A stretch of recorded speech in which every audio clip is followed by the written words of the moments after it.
जैसे कोई नहीं। दोस्तों, बॉलीवुड दास्तां के इस एपिसोड में आज हम आपको एक ऐसी अभिनेत्री की कहानी सुनाने जा रहे हैं जिनकी मासूमियत और अदाओं ने लाखों दिलों को धड़काया था। आज मैं जवान हो गई हूँ। उनकी मीठी मुस्कान देखते ही लोग दीवाने हो जाते थे।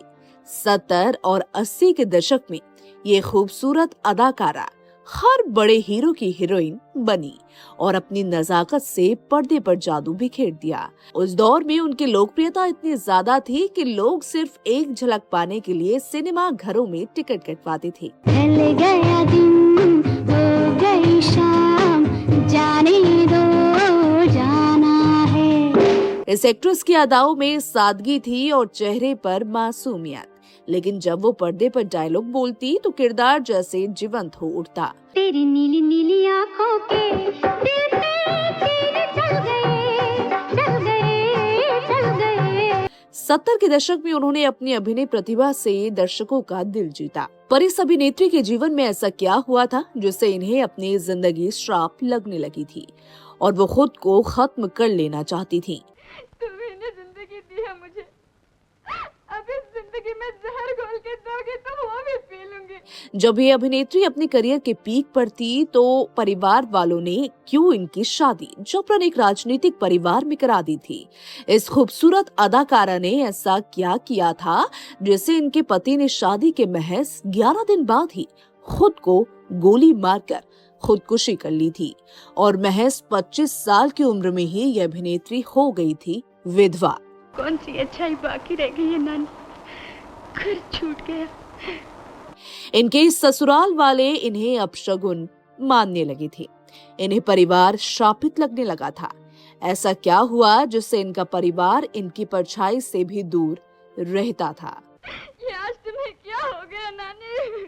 हूर की इस परी को खुद से 20 साल बड़े अभिनेता से क्यों करनी पड़ी थी शादी और 37 साल में ही 2 बार हो गई थी विधवा। जो चिलमन है, दुश्मन है हमारी।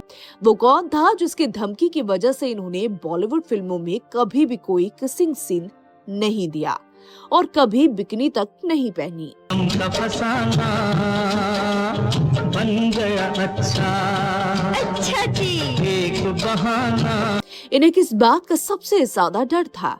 इस अभिनेत्री को एक्टर संजीव कपूर जी ने क्यों किशोर कुमार को राखी बांधने की दी थी सलाह? संजीव जी ने इनसे ऐसा क्यों कहा कि तुम किशोर कुमार से दूर रहो वरना अच्छा नहीं होगा। तेरे होठों के 2 फूल प्यारे प्यारे। दोस्तों, क्या आप जानते हैं जब यह अभिनेत्री अपने करियर के पीक पर थी तो लगातार हिट फिल्में दे रही थी।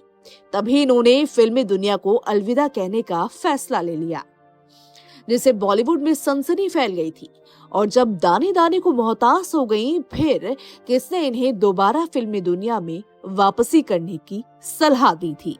सच ये है कि ये दिन साफ गो, सच्चे, ईमानदार आइडियलिस्टों के लिए है ही नहीं, बुरी है आज की दुनिया। हमेशा हंसती मुस्कुराती रहने वाली ये अभिनेत्री अपने आसपास के लोगों को हंसाया करती थी। फिर भगवान ने इन्हें किस बात की सजा दी जिससे ये पूरे जीवन दुखों में ही पड़ रही रही। और दोस्तों, क्या आप ये जानते हैं कि मासूम चेहरे वाली इस अभिनेत्री ने परिवार से कर ली थी बगावत।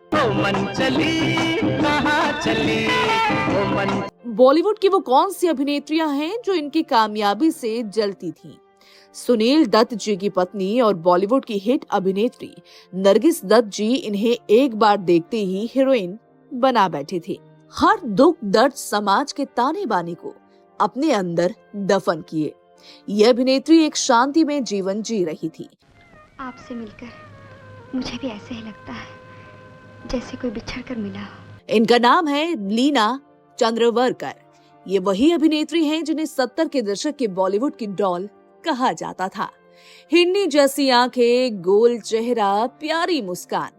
इस अभिनेत्री ने अपनी अदाकारी से बॉलीवुड की कई अभिनेत्रियों के करियर को खतरे में डाल दिया था। नहीं नहीं नहीं नहीं। दोस्तों, क्या आप जानते हैं कि लीना चंद्रावरकर जब दूसरी शादी कर रही थी तो ये 9 महीने की गर्भवती थी और इन्होंने एक ही शख्स से 2 बार शादी की। इस सफर में लीना चंद्रावरकर की जीवन से जुड़े ऐसे राज खोलेंगे जिससे आप सभी सुनकर हैरान रह जाएंगे। तो आप बने रहिए हमारे साथ। सारे शहर में आप सा कोई नहीं।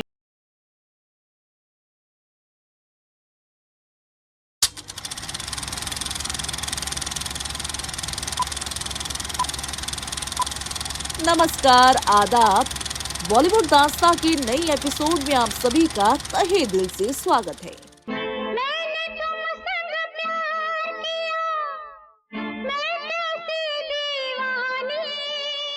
दोस्तों, लीना की पर्सनल लाइफ के बारे में हम आपको विस्तार से बताएंगे, लेकिन सबसे पहले एक नजर उनके बचपन पर डाल लेते हैं। लीना चंद्रावरकर का जन्म 29 अगस्त 1950 को कोंकणी मराठी परिवार कर्नाटक के धारवाड़ में हुआ था। उनके पिता श्रीनाथ चंद्रावरकर एक आर्मी ऑफिसर थे। इनका एक भाई भी है जिनका नाम अनिल है। वहीं इनकी माँ एक घरेलू महिला थी। चूंकि लीना के पिता सेना में अफसर थे तो इनकी पढ़ाई लिखाई बहुत बढ़िया तरीके से हुई। आर्मी बैकग्राउंड होने की वजह से इनके पिता काफी रूढ़िवादी और ख्यालात के थे और काफी स्ट्रिक्ट भी थे। वो कभी नहीं चाहते कि उनकी बेटी फिल्मों में काम करे, क्योंकि 60 के दशक में फिल्मों में काम करने वालों को भांड कहती थी, मतलब नचनिया। मुझको ठंड लग रही है, मुझसे दूर तू न जा। कम उम्र में ही लीना का झुकाव ग्लैमर इंडस्ट्री की तरफ होना शुरू हो गया। इनके स्कूल का एक किस्सा काफी फेमस है। स्कूल में एक बार टीचर ने सभी बच्चों को ये कहा कि आप जो भी अपने जीवन में बनना चाहते हैं उसे कॉपी में लिखें। इस बार लीना ने लिखा कि उन्हें अभिनेत्री बनना है और नाच गाना करना है। ऐसे में टीचर को इतना गुस्सा आया कि उन्होंने लीना के भरी क्लास में पिटाई कर दी। दरअसल उस जमाने में लड़कियों का फिल्मों में काम करना अच्छा नहीं माना जाता था। उस समय बॉलीवुड को नग्नता के प्रतीक के रूप में देखा जाता था। एक आंख इस लड़की पर और दूसरी उस लड़की पर। तुम जैसे लोग ही तो भोली भाली लड़कियों को फुसलाकर होठों के जहनुम आबाद करते हो। लीना चंद्रावरकर ने भी ठान लिया था कि उन्हें अभिनेत्री ही बनना है। इसे लेकर उनके रिश्तेदारों ने उनकी मां को खूब ताने मारे, पर लीना चंद्रावरकर परिवार से बगावत करते हुए अपने सपनों के सफर पर चल पड़ी। हाँ, और ये भी कहना कि तुम बहुत अमीर आदमी हो। उन्होंने अपने करियर की शुरुआत मॉडलिंग से की थी। कुछ महीनों तक मॉडलिंग करने के बाद उन्होंने फिल्म फेयर द्वारा आयोजित किए जाने वाले फ्रेश फेस ब्यूटी कॉन्टेस्ट में हिस्सा लिया। देश भर से कई लड़कियों ने इसमें हिस्सा लिया और उस कंपटीशन में लीना ने दूसरा स्थान हासिल किया था। जीतने के बाद उन्हें लगातार मॉडलिंग के बड़े प्रोजेक्ट्स भी मिलने लगे। मॉडलिंग करते हुए लीना को महज 18 साल की उम्र में कई कमर्शियल एड में काम मिलने लगा। कुछ फिल्मों से जुड़े लोगों से संपर्क हुआ तो लीना ने सुनील दत्त की फिल्म मसीहा का ऑडिशन दिया और उन्हें पहली फिल्म भी मिल गई। पर किस्मत की मारी लीना का सपना यहाँ टूट गया। परिवार से लड़ाई झगड़ा करके यहाँ तक पहुँच तो पाई थी, लेकिन फिल्म की शूटिंग शुरू हो पाती उससे पहले ही ये फिल्म बंद कर दी गई। लीना चंद्रावरकर बहुत निराश हुई और उन्हें लगा कि वो अब कभी हीरोइन नहीं बन पाएंगी। उसकी रहमत से नाउम्मीद नहीं होते। जिसने गम दिए हैं वो खुशी भी देगा। क्या पता खुदा ने ये सब इसीलिए किया हो। ऐसे में सुनील दत्त जी अपनी दूसरी फिल्म मन का मीत के लिए किसी फ्रेश फेस की तलाश कर रहे थे। ऐसे में उनकी पत्नी और अभिनेत्री नरगिस दत्त जी की नजर लीना पर पड़ी और उन्होंने लीना को अपनी दूसरी फिल्म में काम दे दिया। इस फिल्म के जरिए सुनील दत्त जी अपने भाई सोम दत्त को लॉन्च कर रहे थे। ऐसे में लीना की भी ये पहली फिल्म थी। लीना बॉलीवुड में नई थी, इसीलिए उन्हें एक्टिंग नहीं आती थी, पर सुनील जी और नरगिस जी चाहते थे कि ये फिल्म किसी भी हाल में फ्लॉप ना जाए। ऐसे में नरगिस जी ने लीना को एक्टिंग सिखानी शुरू कर दी। नरगिस जी ने लीना की पर्सनालिटी को ऐसे निखारा था कि फिल्म जब 1968 में रिलीज हुई तो लीना चंद्रावरकर और सोम दत्त रातों रात स्टार बन गए। मैं उन अमीर लड़कियों में से नहीं हूँ जो खिलौना समझकर किसी गरीब का दिल तोड़ दूं। मैं जानती हूँ कि मेरी तसल्ली देने से अब तुम्हारी माँ वापस नहीं आ सकती। इस फिल्म से लीना ने इतनी लोकप्रियता हासिल की कि उन्होंने हेमा मालिनी और मुमताज के करियर को खतरे में डाल दिया था। हर मैगजीन और अखबार लीना की तस्वीरों से भरा रहता था। दरअसल 70 के दशक में हेमा मालिनी और मुमताज सबसे ज्यादा मशहूर एक्ट्रेस मानी जाती थी। हालांकि चंद हिट फिल्मों से लीना ने भी उनके साथ टॉप एक्ट्रेस में जगह बना ली। एक अनाड़ी जंगली जानवर बदतमीज दीवाना। कल की आई ये अभिनेत्री जब हेमा मालिनी और मुमताज के लाइन में खड़ी हो गई तो लीना से इन अभिनेत्रियों को जलन होने लगी थी। मुमताज जी और हेमा मालिनी लीना को खुद के लिए खतरा मानने लगी थी। मैरिज इटालियन स्टाइल तो दूर की बात है, अभी तो मैंने मैरिज इंडियन स्टाइल भी नहीं देखी। इस बीच लीना को अपने परिवार से कई विरोधाभास भी सहना पड़ा था। उनके रिश्तेदार उनकी मां को लगातार ताने मारते थे। इस बात से परेशान होकर लीना की मां ने उन्हें एक्टिंग छोड़ने की सलाह दी थी, पर लीना डटी नहीं। उनका खानदान कैसा है, चाल चलन कैसा है? वो अपने कदम पीछे नहीं खींचना चाहती थी। ऐसे में उनके पिता ने उनके सामने शर्त रखते हुए कहा था कि तुम कभी भी फिल्मों में छोटे कपड़े नहीं पहनोगी और ना ही किसिंग सीन दोगी। पिता से किए वादे को निभाते हुए लीना ने कभी भी फिल्मों में बिकिनी नहीं पहनी और पर्दे पर कभी भी किसिंग सीन नहीं किया। इसके बाद उन्होंने साल 1970 में जितेंद्र कुमार जी के साथ हमजोली फिल्म साइन की। इस फिल्म के जरिए लीना ने अपनी एक्टिंग का लोहा मनवाया। उस समय फिल्म ने बहुत अच्छी कमाई की थी और 1969 से 1979 तक 10 सालों में लीना ने उस जमाने के हर सुपरस्टार के साथ काम किया। पीते पीते पीते पीते कभी कभी जाम बदल जाते हैं। उन्होंने राजेश खन्ना के साथ महबूब की मेहंदी में काम किया। बैराग में दिलीप कुमार के साथ फिल्म महबूब की मेहंदी लीना के करियर के लिए मील का पत्थर साबित हुई थी, जो कि 1971 में आई थी। फिल्म सुपर डुपर हिट रही और इसी तरह लीना धीरे धीरे शोहरत के शिखर पर चढ़ती रही। बड़े अजीब है आपके मामू जान, रसीद पहले लेते हैं और फीस बाद में देते हैं। इन्होंने कई हिट फिल्में दी, जिसमें मुख्य फिल्में कैद, विदाई, नालायक, डाकू और जवान शामिल हैं। इस बीच लीना ने शादी भी कर ली थी। इसमें कुछ फिल्में उन्होंने शादी के बाद की और कुछ फिल्में शादी से पहले। इस पर हम विस्तार से चर्चा करेंगे, लेकिन यहाँ पर अब बात कर लेते हैं उनके निजी जीवन के बारे में। इनका नाम बड़ा अजीब रखा है आपने, फिरंगी।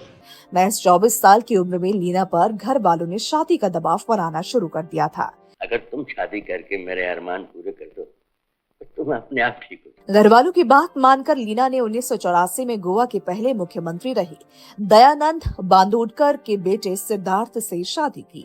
कई मीडिया रिपोर्ट्स ने दावा किया कि लीना और सिद्धार्थ की शादी अरेंज मैरिज थी और कई रिपोर्ट्स कहती कि दोनों ने अपनी मर्जी से शादी की थी। लेकिन जिसके साथ सारी उम्र गुजारनी हो वो लड़का भी तो काम का होना चाहिए। लीना ने फिल्म फेयर को दिए इंटरव्यू में बताया था कि जब वो और सिद्धार्थ हनीमून पर जाने की तैयारी कर रहे थे तो उसी दौरान सिद्धार्थ अपनी रिवॉल्वर साफ करने लगे। रिवॉल्वर से गलती से गोली चल गई जो सिद्धार्थ को लगी। सिद्धार्थ को गंभीर हालत में अस्पताल ले जाया गया। 11 महीने तक वो बेसुध हालत में अस्पताल के बेड पर पड़े रहे, पर लाख कोशिशों के बावजूद उन्हें बचाया ना जा सका। इस तरह लीना 25 साल की उम्र में ही विधवा हो गई। सिद्धार्थ की मौत के बाद लीना अपने परिवार के साथ रहने पहुंच गई। इस बीच वो खुद को खत्म कर लेना चाहती थीं। दरअसल परिवार के लोग उन्हें पति के मौत के लिए ताने दिया करते थे। इसी से तंग आकर वो खुद भी मौत को गले लगाने के बारे में सोचने लगी थी। यहाँ आपको बता दें कि सिद्धार्थ से शादी करने के बाद लीना ने मन बना लिया था कि वो फिल्मों से दूरी बना लेंगी। इसीलिए उनसे शादी करने के लिए लीना ने कई फिल्में छोड़ दी और फिल्मों की शूटिंग को बीच में ही छोड़ दिया था। पति की मौत के बाद लीना एकदम चुप चुप रहने लगी थी। वो जिंदगी से दूर जाना चाहती थी। इस बीच उनके एक मित्र ने उन्हें फिल्मों में अब वापसी करने की सलाह दी थी। फिल्मों में लौटकर उन्होंने दिलीप कुमार के साथ फिल्म बैराग में काम किया। ये दिलीप कुमार की बतौर हीरो आखिरी फिल्म थी जो बॉक्स ऑफिस पर फ्लॉप रही थी। आगे उन्होंने यारों का यार, आखिरी गोली, नालायक जैसी फिल्मों में काम किया। इस बीच 1987 में लीना को किशोर कुमार के साथ फिल्म प्यार अजनबी में काम करने का मौका मिला। फिल्म में काम करते हुए किशोर कुमार को लीना पसंद आ गई। दोनों साथ समय बिताने लगे और फिर लीना भी उन्हें पसंद करने लगी। लेकिन लीना के घर वाले दोनों के रिश्ते से खुश नहीं थे। दरअसल लीना से रिश्ते में आने से पहले ही किशोर कुमार कुमार 3 शादियां कर चुके थे। उनकी पहली पत्नी रूमा घोष से उनका तलाक हो चुका था, दूसरी पत्नी मधुबाला का निधन हो चुका था और तीसरी पत्नी योगिता बाली से भी उनका तलाक हो गया था। दूसरी सबसे बड़ी वजह ये थी कि किशोरदा लीना से 20 साल बड़े थे। लीना के पिता ने साफ इनकार कर दिया कि ये शादी नहीं होगी।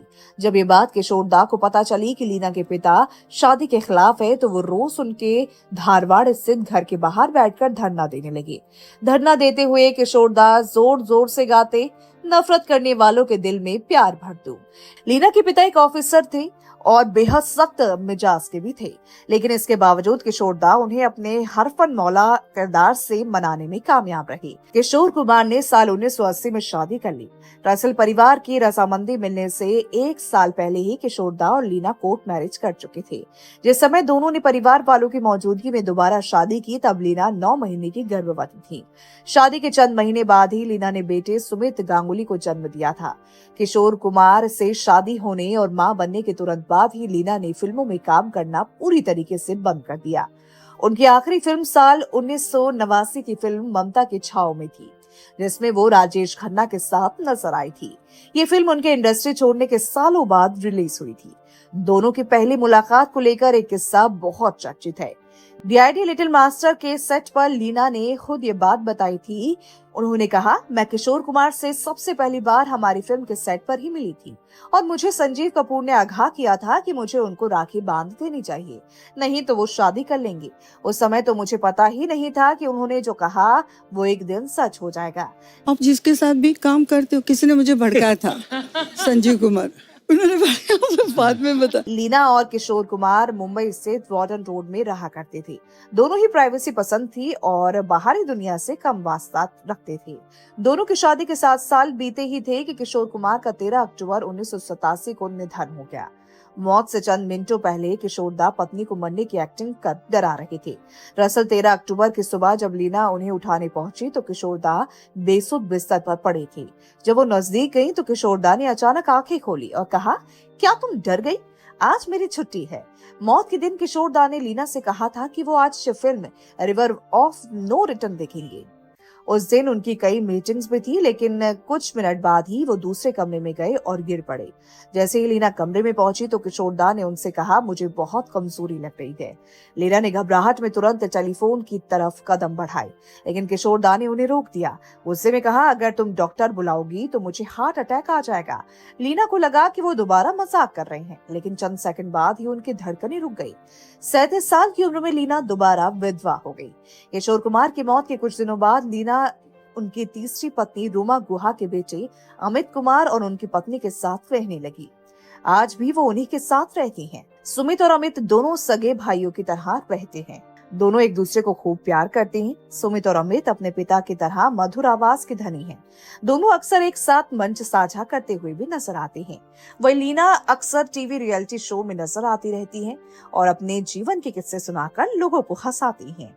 दोस्तों, बॉलीवुड दास्ता की पूरी टीम लीना जी के उत्तम स्वास्थ्य की कामना करते हैं और हम ईश्वर से दुआ करते हैं कि लीना जी इसी तरह अपने फैंस के बीच आती रहें, लोगों को 70 के दशक की सैर कराती रहें। दोस्तों, बॉलीवुड दास्ता के इस सफर में फिलहाल के लिए इतना ही। फिर मिलेंगे इसी तरह के किसी बॉलीवुड अभिनेता या अभिनेत्री की कहानी के साथ। तब तक के लिए आप दीजिए इजाजत। हमारी ये कहानी आपको कैसी लगी हमें कमेंट सेक्शन में जरूर बताएं। शुक्रिया।